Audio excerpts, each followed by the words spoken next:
Hello everyone. আজি এটা বস্তু দেখাবলৈ আহিছে আপোনালোকক। এইটো এই মেচিনটো আছে নে আপোনালোকৰ ঘৰত? এই মেচিনটো নহয় মানে আপোনাৰ পুৰণা কাপোৰ গুটি উঠা মানে এনেকা সুৱেটাৰ হওক স্পৰ্টিং হওক এইবিলাকত যদি আপুনি মাৰে নহয় একদম নতুন হৈ যায়, একদম মিহি হৈ যায়। পুৰণা কাপোৰ এটাটো যদি মাৰে নহয় মানে যোনবিলাকত গুটি উঠে চাব দেই, মই মাৰি দেখাম।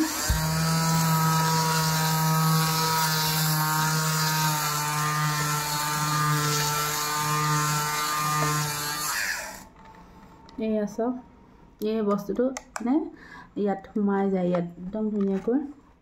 আৰু এইটো ইউজ কৰিব, একদম কাপোৰবিলাক নতুন হৈ থাকিব আৰু একদম খুব কমটি, বেছি প্ৰাইচ নহয়, একদম কম প্ৰাইচতে পাই যাব। এইটো মিছো বা ফ্লিপকাৰ্টত অৰ্ডাৰ দিব পাৰিব। একদম ধুনীয়া বস্তু কৈছে নহয়, মানে একদম কিছুমান এতিয়া এনেকুৱা হয় নহয় চুৱেটাৰবিলাক পিন্ধিবলৈ গুটি উঠে বুলি পিন্ধিব মন নাযায়। এইটো আপুনি ইউজ কৰক, একদম ধুনীয়া মজা।